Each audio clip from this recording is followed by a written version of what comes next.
आज हम पढ़ेंगे ह्यूमन हेल्थ एंड डिजीज के चैप्टर का एक टॉपिक जिसका नाम है इम्यून सिस्टम। तो समझते हैं इम्यून सिस्टम क्या होता है। जैसे हर देश के पास अपना एक डिफेंस सिस्टम होता है, उसी तरीके से हमारी बॉडी में भी एक डिफेंस सिस्टम काम करता है जिसको हम बोलते हैं इम्यून सिस्टम। इम्यून सिस्टम हमारी बॉडी को डिजीज कॉजिंग पैथोजन से बचाने का काम करता है, डिजीज कॉजिंग ऑर्गेनिज्म से बचाने का काम करता है। तो इसको समझने के लिए सबसे पहले हम समझेंगे कि व्हाट इज इम्यूनिटी। इम्यूनिटी क्या होती है? इम्यूनिटी होती है ability of the host to fight disease causing organism. Ability है, ये एबिलिटी है किसकी? होस्ट ऑर्गेनिज्म की, क्या करने की? To fight disease causing organism.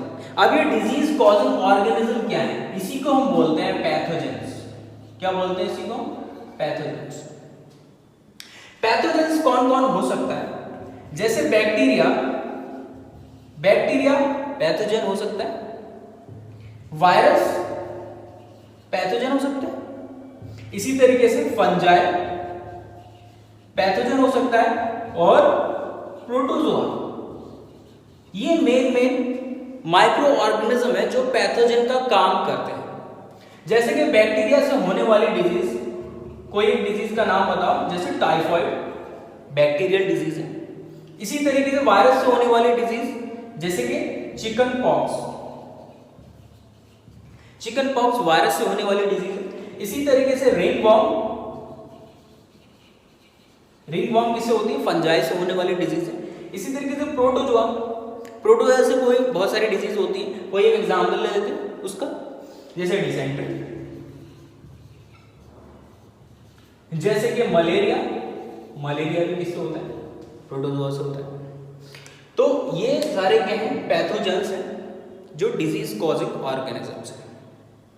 आगे चलते हैं, इसको रफ कर देते हैं।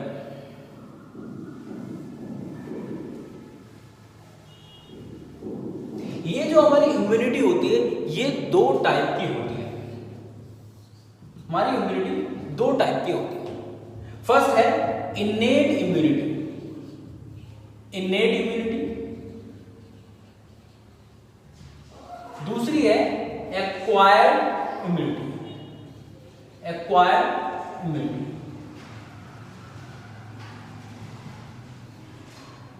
तो देखते हैं क्या होती है इन्नेट इम्यूनिटी। इन्नेट इम्यूनिटी हमें बाय बर्थ से मिलती है। हमारी जन्मजात होती है, कौन सी होती है? इन्नेट इम्यूनिटी, जो बाय बर्थ हमें मिलती है। इसी तरीके से ये जो इन्नेट इम्यूनिटी होती है इसमें बहुत सारे बैरियर्स प्रेजेंट होते हैं, इसमें बहुत सारे बैरियर्स प्रेजेंट होते हैं। अगर एक्वायर्ड इम्यूनिटी की बात करें तो एक्वायर्ड इम्यूनिटी क्या होती है? एक्सपोजर टू पैथोजेंस या exposure to disease causing organism से जो मिलती है, टू डेवलप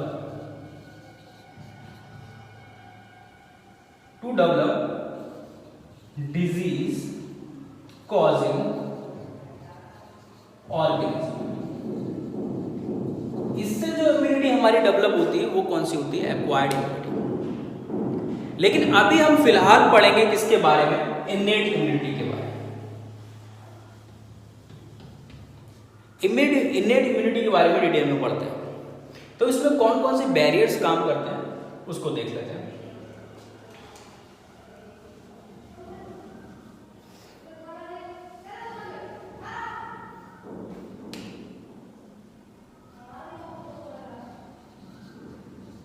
इन्नेट इम्यूनिटी में सबसे पहला जो बैरियर होता है वो होता है आपका फिजिकल बैरियर।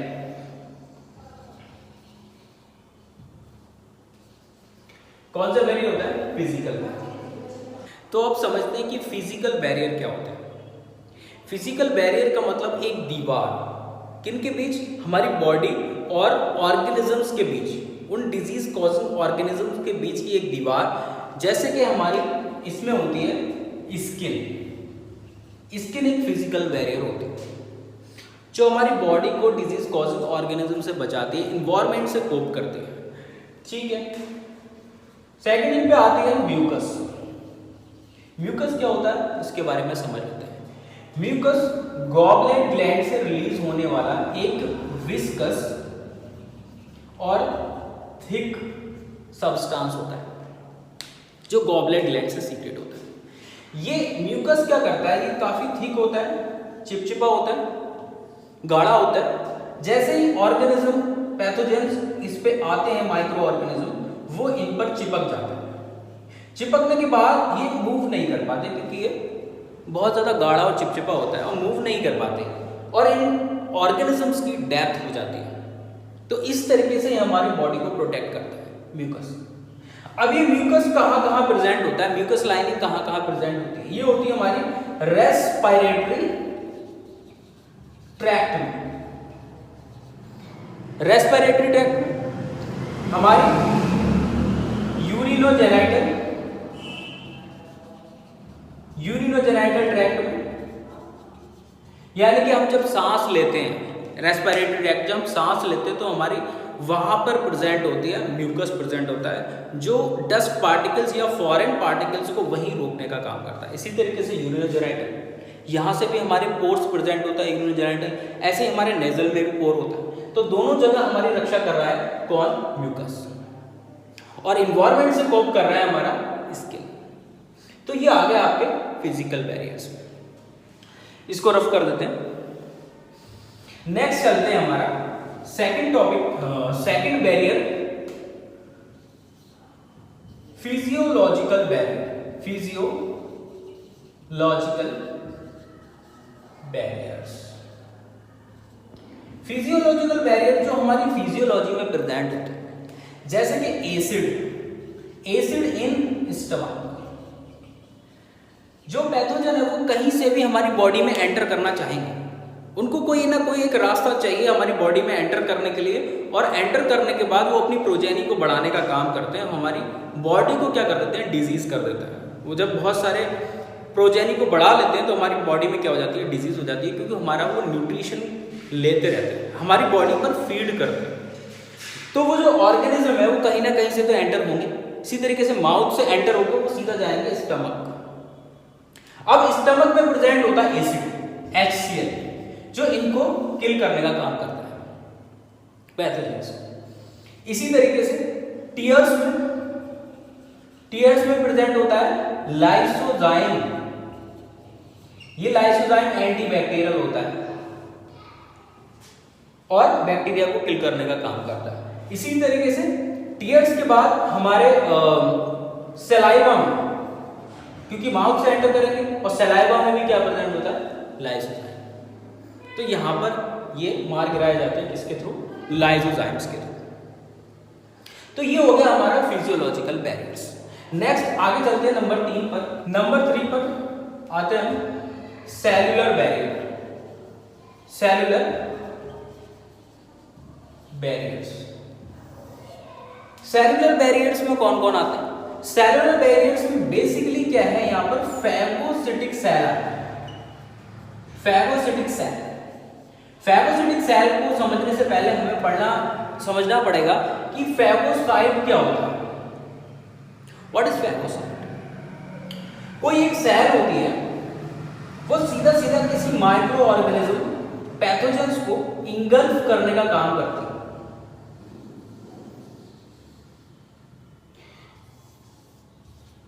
उसको हम क्या बोलते हैं? फैगोसाइट।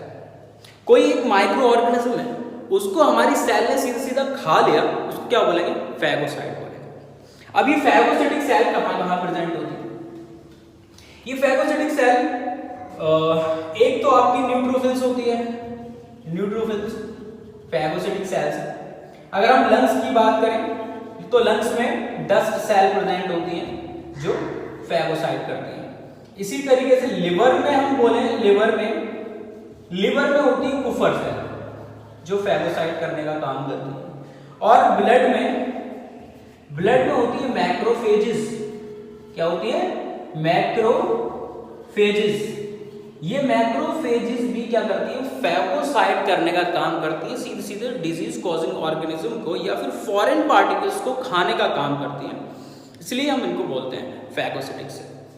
अब सवाल ये उठता है कि फैगोसिटिक सेल ये फॉरेन पार्टिकल्स या फिर डिजीज कॉजिंग ऑर्गेनिज्म को ही क्यों खाते हैं, हमारी बॉडी के ऑर्गेनिज्म या हमारी बॉडी की सेल को क्यों नहीं खा सकती। एक्चुअली क्या होता है, हर सेल के पास एक रिसेप्टर्स मौजूद होते हैं, हर सेल के पास रिसेप्टर्स मौजूद होते हैं, चाहे वो बैक्टीरियल सेल हो, बैक्टीरियल सेल के पास भी रिसेप्टर मौजूद होगी, और चाहे वो हमारी सेल हो, कोई सी भी सेल हो। ये रिसेप्टर बने होते हैं बेसिकली प्रोटीन से बने होते हैं, और इनको हम क्या बोलते हैं, एंटीजेंस बोलते हैं। क्या बोलते हैं, एंटीजेंस। ये जो एंटीजन होते हैं ये सारी सेल पे प्रेजेंट होते हैं, और इनकी एक कोडिंग होती है, क्योंकि जो भी प्रोटीन है वो किससे मिलकर के बनी है, पहले डीएनए से आरएनए बना होगा, आरएनए से फिर प्रोटीन बनी होगी, यानी कि जो डीएनए की कोडिंग है वो आरएनए में गई होगी और आरएनए की कोडिंग प्रोटीन में गई होगी। तो एक स्पेशल कोडिंग है इनकी, हर प्रोटीन की एक कोडिंग होती है। कोडिंग मतलब एक तरीके का हम इनको आईडी कार्ड दे दिया, एक तरीके का इनके पास आईडी कार्ड मौजूद है, जैसे हमारे पास आधार कार्ड मौजूद होता है, ऐसे हर सेल के पास एक आईडी कार्ड मौजूद होता है, उसकी प्रोटीन का आईडी कार्ड। अब वो प्रोटीन का आईडी कार्ड हमारी जो सेल की प्रोटीन है, जो सेल की जो हमारी बॉडी की सेल्स हैं वो तो आसानी से पहचान ली जाएंगी, जो हमारी फैगोसिटिक सेल है उनको तो पहचान लेंगी क्योंकि उनके पास आईडी कार्ड है। लेकिन जो बाहर से घुसपैठिया जो आएगा, बाहर से जो फॉरेन पार्टिकल्स आएगा, उसकी प्रोटीन की मैचिंग होगी, वो प्रोटीन अलग निकलेगी, तो उसको क्या कर लिया जाएगा, फैगोसाइट कर लिया जाएगा, उसको खा लिया जाएगा। तो ये काम होता है हमारी फैगोसिटिक सेल का, और ये कौन सा बैरियर है, सेलुलर बैरियर। आगे चलते हैं नंबर 4 पे, 4th नंबर पे चलते हैं। 4th नंबर पे होते हैं cytokine barriers. Cytokine barriers, cytokine barriers में क्या होता है देख लेते हैं। जो सेल वायरस से इंफेक्टेड हो जाती है, यानी कि वायरल इंफेक्टेड सेल जो होती हैं उसमें एक प्रोटीन सीक्रेट होती है, केमिकल सीक्रेट होता है जिसको हम बोलते हैं इंटरफेरॉन। क्या बोलते हैं, इंटरफेरॉन। ये इंटरफेरॉन उस वायरस को मारने का काम करता है जिस वायरस ने उस सेल पर अटैक किया, और वहां पर ये एक अलार्म बजा देता है, एक अलार्मिंग फ्रीक्वेंसी निकालता है जिससे जो बाकी के आसपास की सेल है वो सतर्क हो जाए, वो भी इंटरफेरॉन को रिलीज करे। तो इंटरफेरॉन क्या करता है, वायरस को किल करने का काम करता है। ये जो हमारे चारों बैरियर्स हैं वो किस में आते हैं, इन्नेट इम्यूनिटी में आते हैं। आगे हम पढ़ेंगे एक्वायर्ड इम्यूनिटी क्या होती है। तो अब पढ़ते हैं एक्वायर्ड इम्यूनिटी क्या होती है।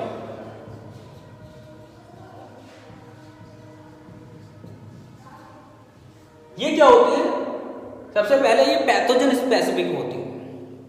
वहां पर ऐसा कुछ नहीं था, वो नॉन सेलेक्टिव, सबके लिए एक बराबर, स्किन सबके लिए एक सा काम कर रही थी, एसिड सबके लिए एक समान काम कर रहा था। लेकिन यहां पर क्या है, ये पैथोजन स्पेसिफिक, पर्टिकुलर पैथोजन के लिए पर्टिकुलर इम्यूनिटी जनरेट होगी, पैथोजन स्पेसिफिक होती है। इसको समझने के लिए सबसे पहले हमें WBCs को समझना बहुत जरूरी है।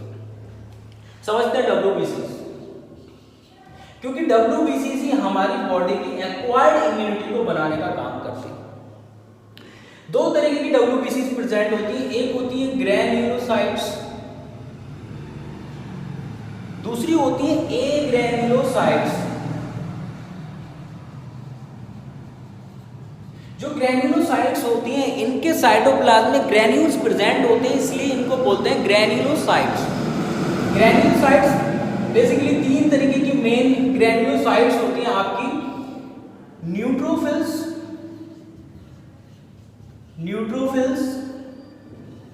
Basophils and इजिनोफिल्स। इधर ए ग्रैन्युलोसाइट्स की बात करें तो दो तरीके की ए ग्रैन्युलोसाइट्स होती हैं, लिम्फोसाइट्स और मोनोसाइट्स। अब जो इसमें न्यूट्रोफिल्स और मोनोसाइट होती हैं ये तो फैगोसिटिक सेल होती हैं। ये दोनों कैसी होती है? फैगोसिटिक सेल होती है, यानी कि फैगोसाइट करने का काम करती है। अब इनके बारे में हम बाद में समझेंगे। जो मेन इसमें सेल होती है, मेन सेल इसकी कौन सी है? लिम्फोसाइट्स। लिम्फोसाइट की अगर बात करें तो लिम्फोसाइट दो तरीके की लिम्फोसाइट्स होती है। एक तो बी लिम्फोसाइट्स होती है और दूसरी होती है T lymphocyte.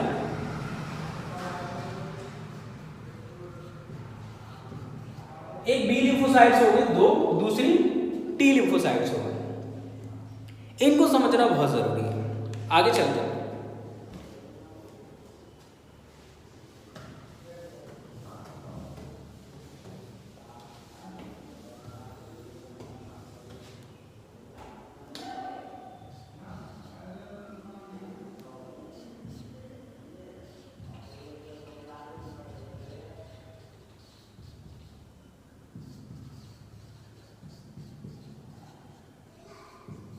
D lymphocyte and T lymphocytes.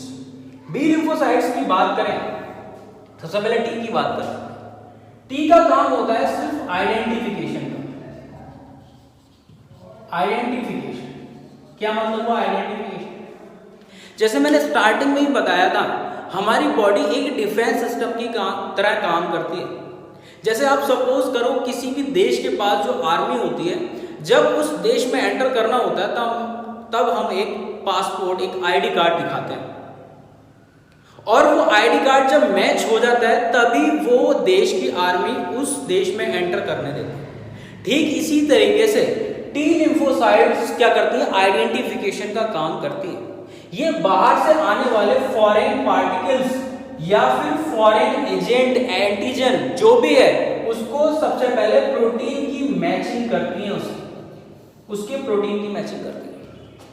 Protein मैंने बताया कि प्रोटीन कहां से आती है? डीएनए से आरएनए, आरएनए से प्रोटीन, यानी कि कोडिंग प्रेजेंट होगी। तो उस प्रोटीन की क्या होगी? पर्टिकुलर कोडिंग होगी। अगर वो मैच हो जाती है तब वो बॉडी में एंटर करने देते हैं, अगर वो मैच नहीं होती है तो उसको बॉडी में बाहर ही रोक दिया जाता है। ठीक है, तो यहां पर जो रिस्पॉन्स क्रिएट होता है उसको बोलते हैं सेल मीडिएटेड रिस्पॉन्स। यहां पर कौन सा रिस्पॉन्स आता है? Cell mediated response.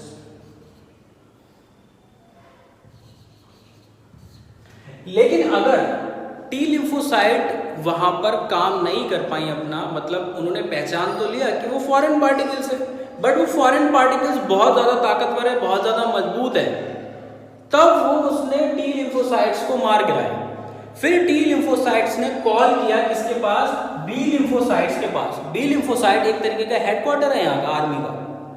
यहां पर बी लिम्फोसाइट्स बहुत सारी आर्मी को बनाएगी, जिस आर्मी को बोलते हैं एंटीबॉडीज। क्या बोलते हैं? एंटीबॉडीज। ये विद इन सेकेंड्स के अंदर बहुत सारी एंटीबॉडीज को बना देती है। एंटीबॉडीज क्या होती है? एक तरीके की आर्मी होती है, हथियारों से लैस होती है। ये एंटीबॉडीज का अगर हम कार्टून बना के देखें तो इसमें दो चेन होती है, एक हैवी चेन होगी और ये भी हैवी चेन है, तो दो हैवी चेन प्रेजेंट हो गई और इधर लाइट चेन प्रेजेंट हो गई। तो इसको बोलते हैं H2L2, दो हैवी चेन और दो लाइट चेन। ये क्या होती है? एंटीबॉडीज होती है। अगर एंटीबॉडीज के टाइप की बात करें तो यहां पर 4 टाइप की एंटीबॉडीज यहां प्रेजेंट होती है। सबसे पहले IgG, IgA, IgM और IgE। ये चारों क्या हैं? एंटीबॉडीज के टाइप हैं। ये 4 टाइप के एंटीबॉडीज प्रेजेंट होती है। इनको बोलते हैं H2L2, दो हैवी चेन, दो लाइट चेन। अब एंटीबॉडीज से जो रिस्पॉन्स क्रिएट होता है, जो इससे रिस्पॉन्स जनरेट होता है, उसको बोलते हैं ह्यूमोरल रिस्पॉन्स। क्या क्या बोलते हैं? Humoral response. ये एंटीबॉडीज का रिस्पॉन्स होता है। लेकिन अगर टी लिम्फोसाइट से जो रिस्पॉन्स होता है उसको बोलेंगे सेल मीडिएटेड रिस्पॉन्स। ये जो काम करते हैं, ये करती है ग्राफ्ट रिजेक्शन। ये ग्राफ्ट रिजेक्शन क्या होता है? ये ग्राफ्ट रिजेक्शन होता है transplantation. Transplantation. What do you mean by transplantation? किसी का लिवर खराब हो गया तो आप किसी दूसरे का लिवर किसी एक पेशेंट में लगा रहे हैं, वो क्या हो गया? ट्रांसप्लांटेशन। किडनी खराब हो गई, किडनी लगा रहे हैं, ट्रांसप्लांटेशन। हार्ट खराब हो गया, हार्ट डैमेज हो गया, दूसरा हार्ट लगा रहे हैं, तो ट्रांसप्लांटेशन। तो ट्रांसप्लांटेशन के लिए मेनली एक डोनर की जरूरत होती है। कहते हैं कि डोनर जो है उसका क्लोजली रिलेटिव होना चाहिए। अगर वो क्लोजली रिलेटिव है तो उसकी जो जेनेटिक मैपिंग होगी वो कुछ सेम होगी, जिससे जो सेल मीडिएटेड रिस्पॉन्स है वो कम आएगा और ग्राफ्ट रिजेक्शन के चांसेस कम हो जाएंगे। वहीं अगर डोनर बहुत दूर का है और जेनेटिक मैपिंग में बहुत ज्यादा डिफरेंस है तो जाहिर सी बात है उसकी प्रोटीन अलग होगी और प्रोटीन की मैचिंग होगी और ये ग्राफ्ट को रिजेक्ट कर देंगी सेल मीडिएटेड रिस्पॉन्स के साथ। ठीक है, तो ये काम हो गया आपका टी लिम्फोसाइट्स का। किसमें होता है? ट्रांसप्लांटेशन में, ग्राफ्ट रिजेक्शन में। ठीक है, तो ये था आपका immune system.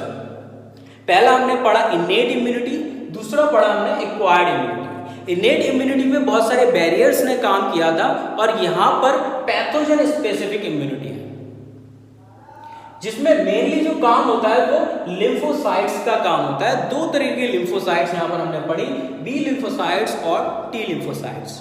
B lymphocytes mainly antibodies बनाने का काम करती हैं, जो कि एक तरीके से आर्मी होती हैं और ह्यूमोरल रिस्पॉन्स शो करती हैं। इसी तरीके से टी लिम्फोसाइट्स होती हैं, वो आइडेंटिफिकेशन का काम करती हैं और सेल मीडिएटेड रिस्पॉन्स को शो करती हैं। ग्राफ्ट रिजेक्शन में इनका इफेक्ट शो होता है। तो ये था हमारे lecture. Thank you so much.